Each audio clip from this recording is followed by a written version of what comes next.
What is going on, everybody? Sixers.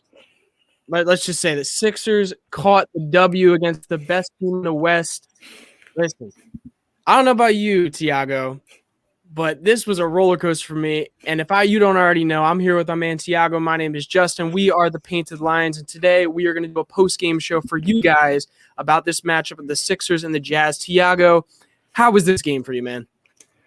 Man, this game made the Lakers game early in the year look like a preseason game. This was by far the best game of the year for the Sixers. Just the outcome, it was incredible. Even beyond that, I think this game has so many awards implications we can get into in particular. There was a lot of bragging rights on the line tonight. And I think the Sixers not only came out with a W, which was huge because who they were facing and what they had to overcome, but I think they also came away with a few award bragging rights after tonight's performance. And we can talk about exactly what they are. But it starts with the name Rudy and ends with the name Gobert. So. Oh, man.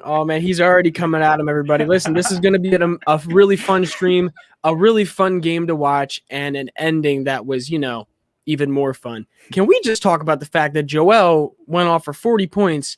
And I can tell you right now, most of those points were on Rudy Gobert's head. So let's start off with that because I know you want to get into that really bad. It's an interesting conversation, and let's talk about it. Joel Embiid, 40 points, 19 rebounds, I believe, or almost had a 40 and 20 game on this man. So let's talk about it. And listen, again, we talked about this last game with Indiana, right? So Rudy Gobert, good defensive player. Joel Embiid is a different monster, man. It is a different monster, and when he gets that dribble drive game, face-up game going, there is nobody in the NBA that can stop him, period. And it's not going to be Rudy Gobert either. And we saw it again tonight, man. I mean, he did whatever he wanted with Rudy Gobert. In the post, face-up, off the glass, you name it. I mean, Rudy Gobert had nothing for him tonight. And I'll even go to the other end of the court. So, the points and the scoring, and we can even get into the end of the game heroics, but it's on the defensive end, man. This guy made 6 or 7 game-altering plays on the defensive end that, quite frankly, Rudy Gobert can only dream of making. And I'm talking I'm talking specifically hedging in the perimeter and then sprinting all the way back to the rim to contest a shot at the rim. I mean, stuff like that, you will never see Rudy Gobert make. And he was the reason why the Sixers won, not only on the offensive end, but even most importantly on the defensive end. Well, he was the defensive player of the year tonight for the Sixers. Yes, sir. And listen, Dunder Dude, the amount of energy that Embiid provided during this game, and let's talk about this too. Last year, this kind of a game with Embiid go at the end of the game, the way he was carrying us offensively through most of this game, he would not have had this kind of energy this deep into the game. And that just shows his commitment, in my opinion, the commitment to wanting to be on the floor and wanting to be the best player in the league. And he put on a clinic tonight and showed just what he is. I mean, Embiid had 40 points on one of the best defensive centers in the past few years. That's nothing to be shy about, and the fact that he also held Gobert to 12 points, and let's say that Gobert only had 9 rebounds. That's it. 9 rebounds. That's it. He had 1 block, 2 steals. So, what's that $200 million man there for? Listen. And I will say I know it's Joel Embiid, so he has an excuse. I'll give him a little pat on the back. Yeah, it's Joel. You're okay. But oh my God, man, holy. Damn. and it's 40 minutes, right? Off a month of February where he averaged 34 minutes a game. So this guy is carrying the load for the Sixers.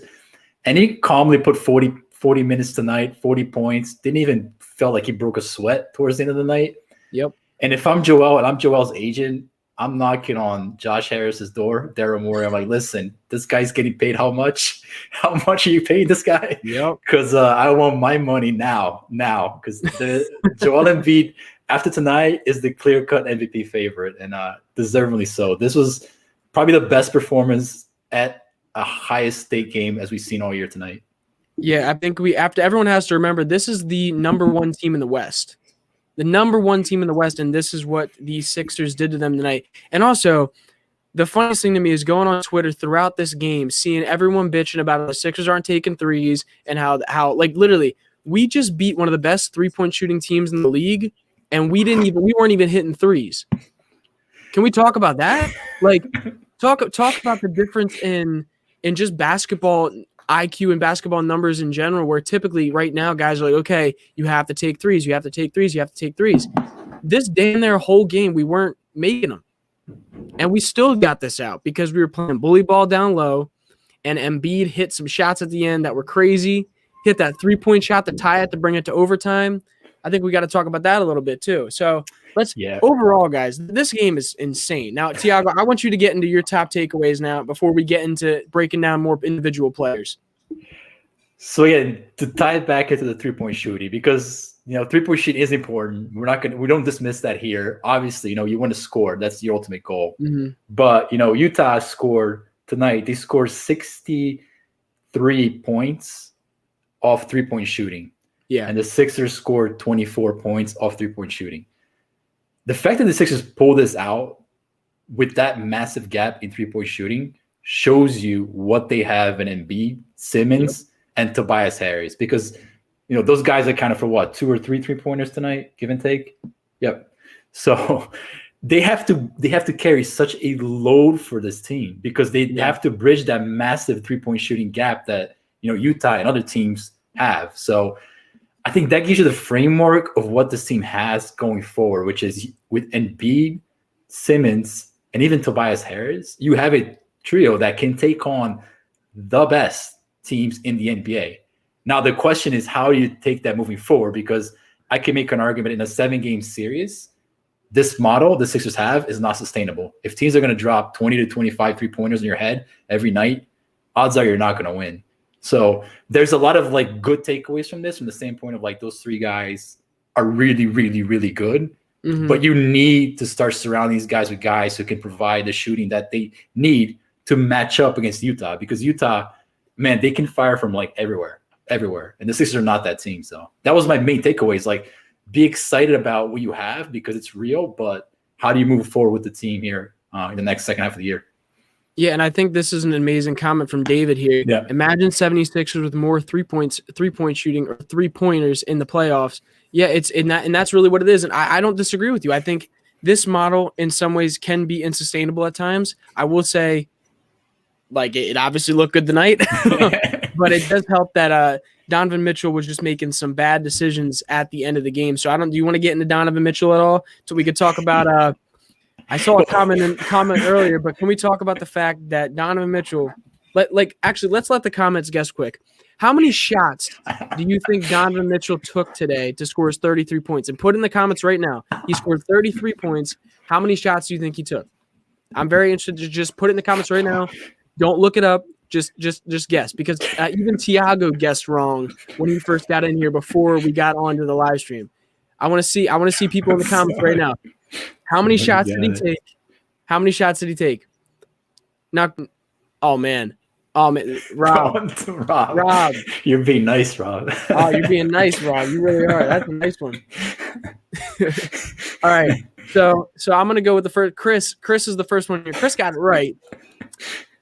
Donovan Mitchell took 34 shots, 34 attempts to score 33 points. 33 points. Yeah. You want to talk about that one? I mean, I'm going to call that because of Donovan Mitchell. I think Donovan Mitchell's a phony player. I think he's a great scorer. I think if you need him in quarters 1 through 3, he's going to get you everything that you possibly want. I think if you're talking about winning the games in the 4th quarter and overtime, he's going to make more losing plays that you can probably stomach. And he did that again tonight. He turned the ball over. He took some awful shots late. He got 2 technicals and got ejected. And he got clamped by Ben Simmons at crunch time of the game. So, we got to call it like we see it. I think that Donovan Mitchell is a good scorer. I think he has obviously fit on a lot of teams. But as somebody said to me on Twitter, Donovan Mitchell is Jordan Clarkson with a PR team. That's that's what this is. That is disrespectful as hell. That is I mean, disrespectful. But listen, I get it though. It makes sense. It makes sense.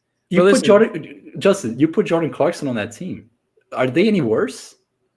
I mean, we watch this game. You know, it's Mike Conley takes care of most of that load when it's crunch time, and Rudy Gobert gives him a lot of value as a rim runner and screener. So, you know, I think this is an amazing comment. We just beat the number one team of the West at their best collectively on offense. I think that's super important. And I will say, not at their best. Obviously, Donovan Mitchell, I would say, is better than the numbers typically. He isn't always taking 34 shots and hitting 33 points. He's a little bit more efficient than that. But I will say the fact that they were shooting 56% from three tonight is super impressive to me, because not only were the Sixers able to overcome that percentage of three, but they were also able to overcome their bad percentage from three. That scared the shit out of me. Sorry, someone just knocked on my door. I live in a dorm room. But that's my whole point, is like the fact that they were able to get that win out of the poor 3-point shooting on offense and the Jazz's incredible shooting on their offense. It's impressive. It's impressive. You can't say anything else about that. Let's get into Tobias Harris. Tobias Harris took over the overtime game for the Sixers, scoring a ton of points at the end. Do you have any thoughts on Tobias Harris, Tiago? Yeah, I mean, for me, what stands out immediately is his play in overtime. I mean, you're talking about a guy, he was out for 2 straight games, right? He missed 2 games, right? I think, yeah, 2 games. Yeah. And you had to think that he was going to be tired. I mean, you know, the conditioning may have not been there and whatnot. And he didn't have a particularly good game for most of the most of the regulation. Yeah. But in overtime, like, he took over, man. Like, it's clearly that Utah has problems with his size. I mean, Utah is not particularly stout on the wings. I mean, Royce O'Neal is a guy who can defend okay, but you know, Tobias can have his way with Joe Ingles. He can have his way with Bogdanovich, and he did it a lot at overtime. He attacked the rim ferociously. Gobert was late to contest because Embiid is a threat at the 3-point line, so he has to account for Embiid there a little bit. Gives Harris enough space to work in that paint area. I do wish that he attacked a little bit less. I mean, it's clearly he's effective coming downhill.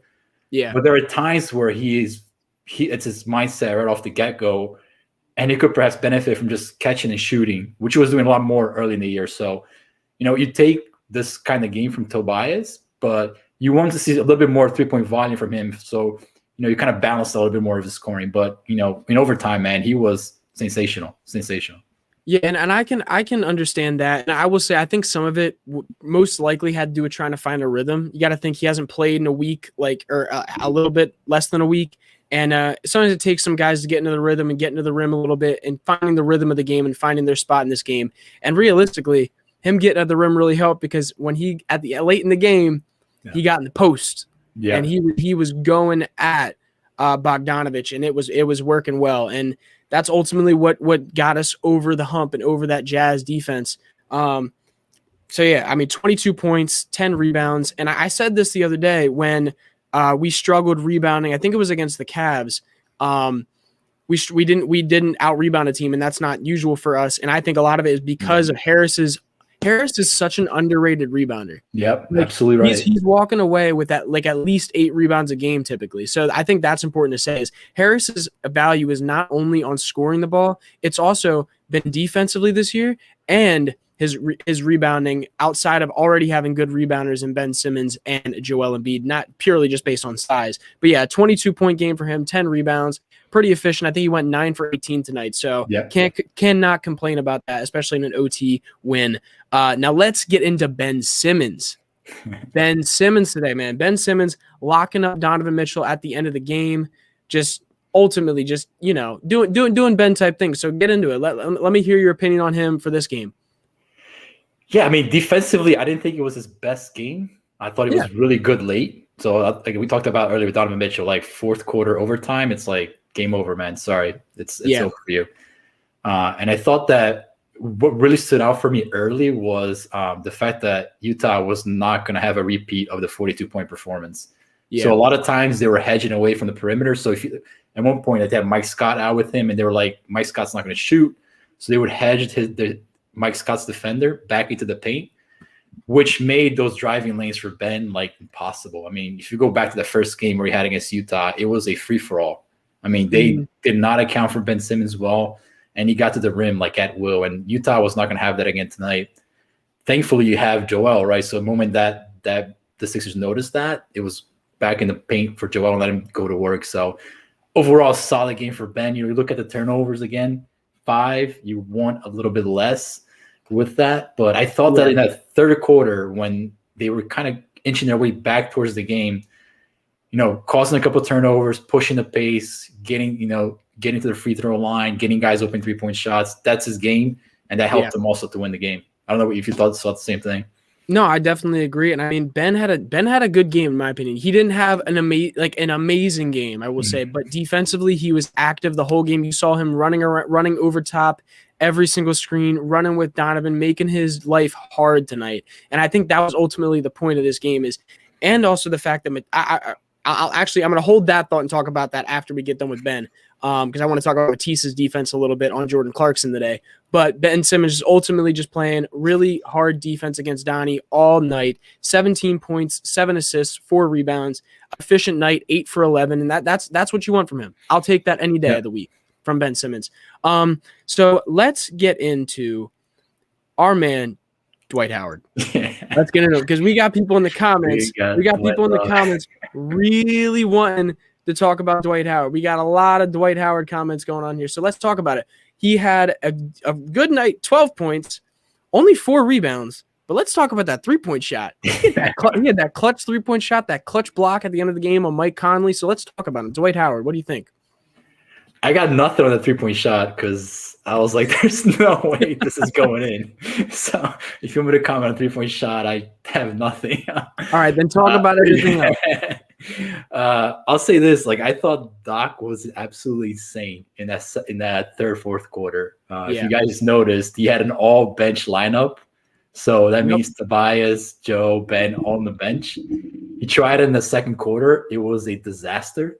The Sixers almost got run off the floor because again, Utah can counter with Mike Conley, Gobert. They have a multitude of guys they can put out there at any point in time. So I thought there's no way in hell he's trying this again in the fourth quarter, third quarter, fourth quarter. And he did. So it was Dwight, Matisse, Korkmaz, the usual suspects. And that run by Dwight, man, that was vintage. Somebody said it, 2010 Dwight. It was vintage Dwight, man. His defense was incredible, absolutely incredible. And it really kept the Sixers alive. I thought the Sixers were dead in the water. They were down 8 or 9 points, and they cut the lead down to 4. With an all-bench lineup. I mean, it all started with Dwight, man. He turned the clock back tonight. Give him credit.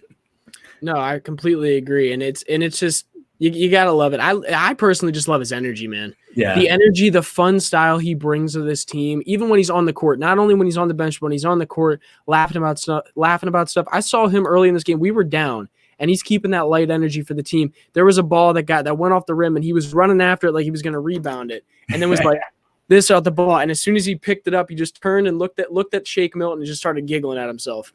He was just that kind of energy that just makes it fun. And I think that's important for a team if they're winning to be having fun as well. You saw that with the Lakers last year, and you're seeing that with the Sixers now this year. Can we talk listen, the Lakers won the championship last year. I'm okay with that fun energy. But he's at some point on that because I think he would be the perfect player to play in front of a full crowd. So imagine crowd, that arena.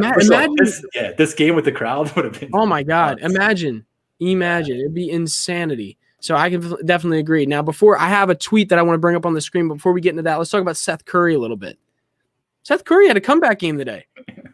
Seth Curry's been struggling, and he came back today. He has 14 points on a 5 for 7 shooting. That's what you need from him. He came in clutch at some points in this game, hitting some nice mid ranges in the fourth and in overtime. It was just, listen, you love that. You have any thoughts about Seth Curry's game today?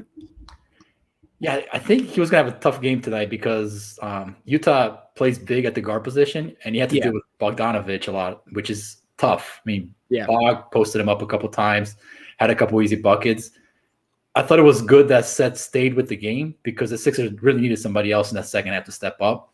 And he was one of those guys, like you were saying, he hit a couple clutch buckets, man, 3 3-pointers, off the dribble kind of stuff. Not easy shots, man. Nothing came open for him tonight.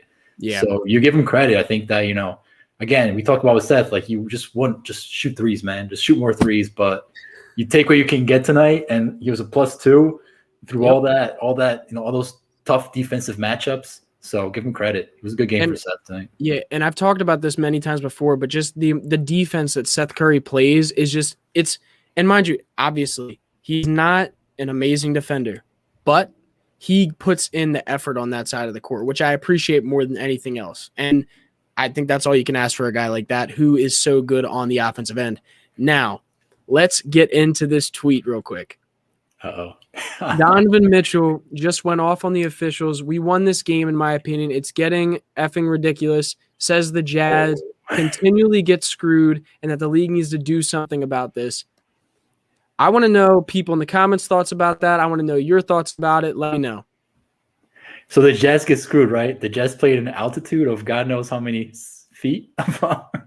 and the league is screwing the Jazz for allowing that to happen every year, right? So I don't understand where Donovan Mitchell's coming with this. So maybe somebody else has something they want to chime in with.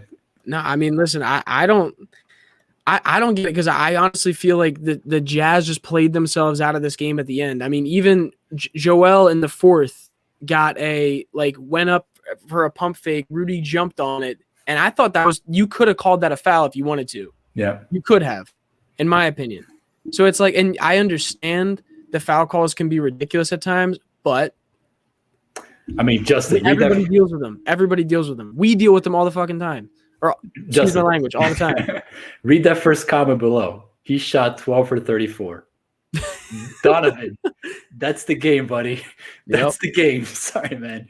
You shoot 34 times and you make 12.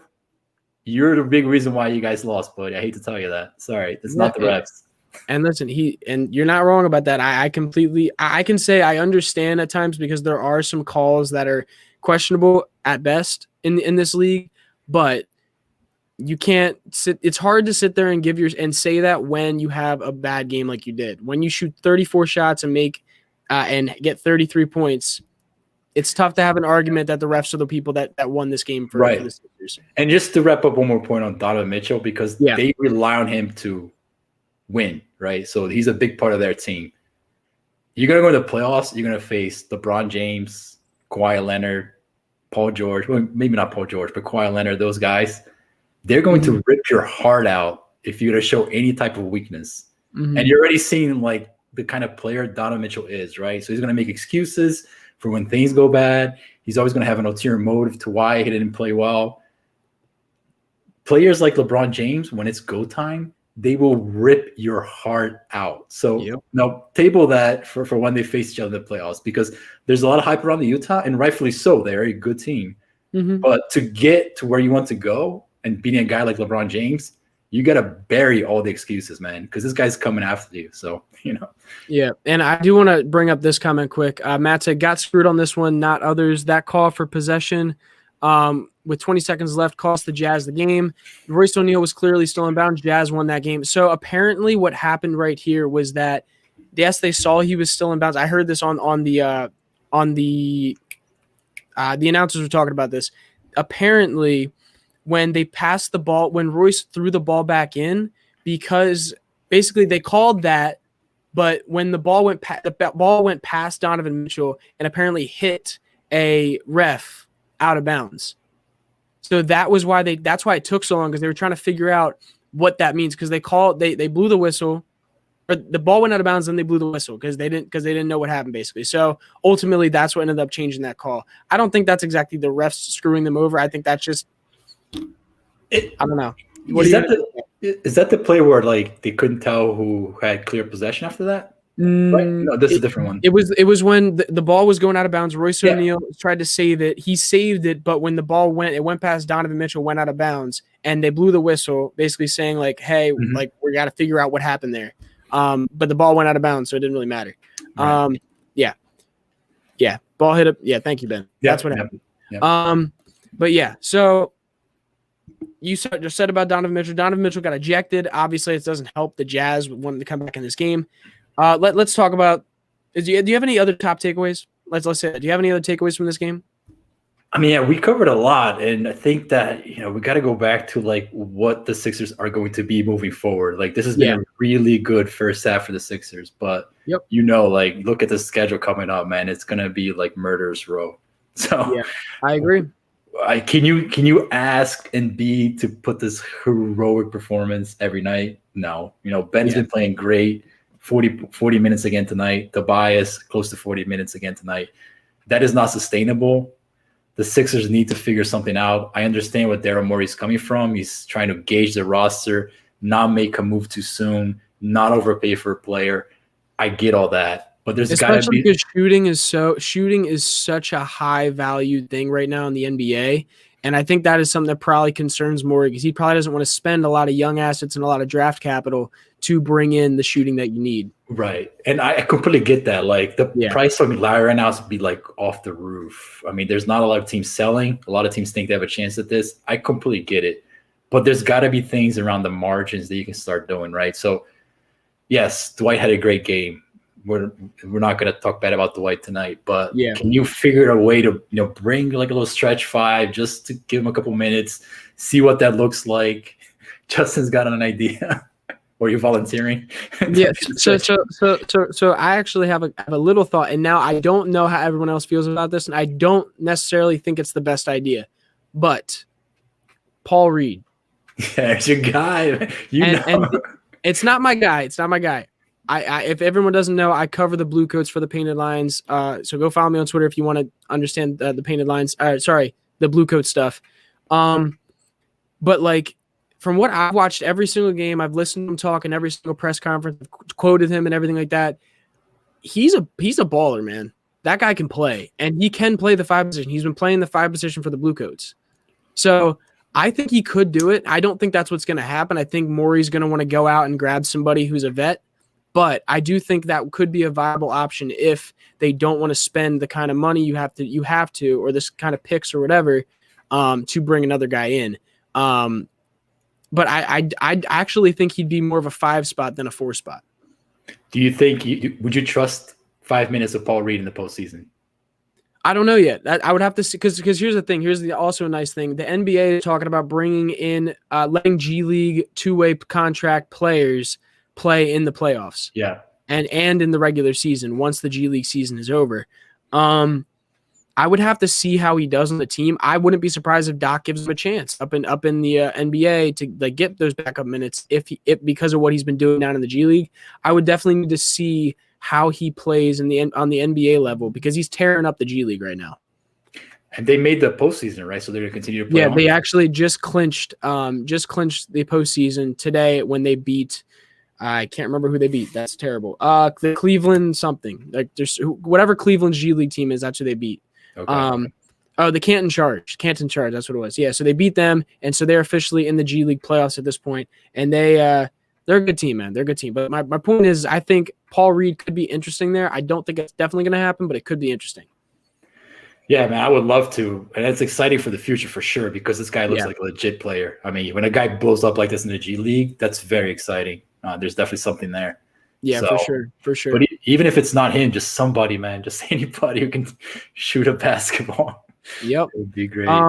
So let's get into our grades of the game. Ultimately, what are your top grades of the game, or grades of the game, not top grades? You got to go with an A, man. Like, give this team credit. They had a bad loss against Cleveland, came back, pounded Indiana. And I didn't think they were going to pull this one out tonight. I'll be honest. I thought that the way that Utah was shooting the ball, and it would have been okay. I mean, Utah's a tough team, but they just fought their asses off, man. You gotta give them credit, man. Like I agree. Pretty cool. The games like this last year, they would have just kind of folded up the tent and gone home, and they're not doing that this year. So you give them an absolute A for effort. Yeah, and I mean, I do want to talk about this for 1 second before I give my grade, but can we talk about how Jordan Clarkson went from scoring 40 plus on us to scoring 10? And a lot of that had to do with Matisse Thybulle. A lot of it had to do with Matisse Thybulle. And I know I said I wanted to talk about that earlier, but Matisse Thybulle played an immaculate defense today, just getting blocks, getting some steals, and just contesting shots very well. And he really gave Jordan Clarkson a hard time today. 10 points for Jordan Clarkson on 3 of 10 shooting, 2 for 7 from 3. And that's honestly, to me, that's the difference in this game. Difference of this game is obviously Donovan Mitchell shooting poorly, but also Jordan Clarkson not being able to pick them up like he did last game. Justin, I mean, guy plays 19 minutes, takes one shot, and is a +4 in the game. Like, that tells you the defensive impact Matisse that he has. And if you guys didn't know, he's talking about Matisse Thybulle right there. Yeah, Plus, yeah. What did it say? How many minutes? 19, he was a +4, but he took one shot. So that tells you the defense impact that he has. And, like, Doc sees that, and he was using him late in the game. So Denny Green didn't even play. I don't know if it was an injury or not. He only played 22 minutes. Think so. I think he just didn't. I just think he wasn't hitting shots, and ultimately defensively on a guy like Jordan Clarkson, you'd rather have a 6'5" Matisse than a 6'4", less athletic Danny Green on him right at that point, in my opinion. Yeah, absolutely. So I get that. So let's think grades. We got A- here. Ben Butler says, Ben Butler said B+ or A- until OT. Dunder Dude says B+ for the Sixers. I still give them credit, just struggled. I agree. Ultimately, I can't give them anything less than an A. It's ultimately, obviously, I can't give them the A+.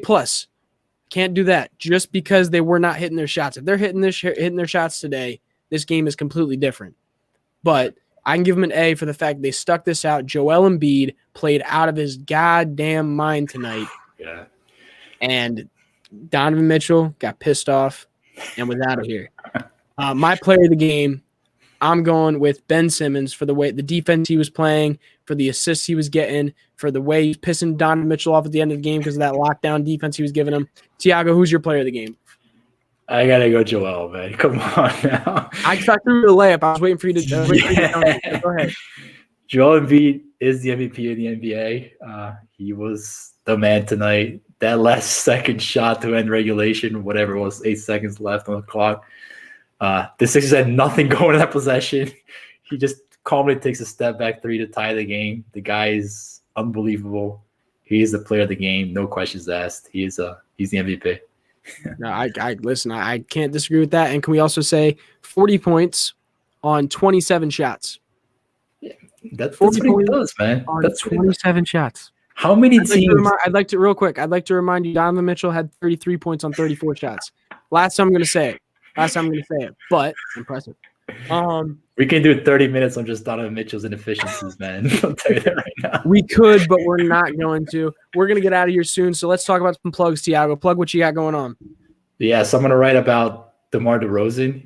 He's an interesting guy because I thought if he ever shot threes, he doesn't shoot threes, but if he ever did, he'd be a great fit with the Sixers, man. Like, they've turned him into like a point guard type player in San Antonio. He's a big reason why the Spurs in the playoff race. He's been really good this year, so I'm going to write about him. But he just doesn't shoot enough threes, so that's not a good fit with the Sixers. No, I get that. Also, go follow Tiago on Twitter, man. Yeah. T-Scabia. At T-Scabia on Twitter, man. All great statistical content about the NBA. If you want statistical plug your Twitter. I can't talk. Plug your Twitter. At T-Scabia, right there. At the bottom. Thanks, Justin. Right there. It's mirrored. Right there. There it is. Okay, I'm going to plug myself. Shameless plugs here. Go follow me on Twitter. If you want to know anything about Blue Coats basketball, I am the Painted Lines beat reporter for the Blue Coats. I give out all kinds of information. Sometimes I get some information from my sources. Sometimes I watch games. I quote guys in press conferences afterwards. Videos. You want to watch Paul Reed live? If you want to watch some highlights during the game, go check out my Twitter on there as well. Make sure you like and subscribe to the channel, man. Dude, we're doing post-game shows every game. This is every game. If you're here, you're new, this is every single game. So smash that like button, Ben Butler says right here. Subscribe to the YouTube channel. Follow all our socials. Just look up the Painted Lines on any social media. We're there. Guys, listen.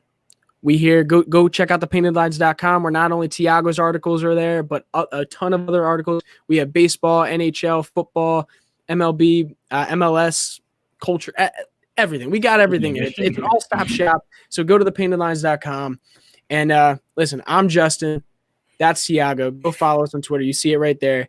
But listen, we're going to get out of here. Sixers catch the dub. 131 points to 123. OT dub against the best team in the West, the beast of the East, the best in the West. Sixers get the W. We'll see you guys later. Yeah. Peace.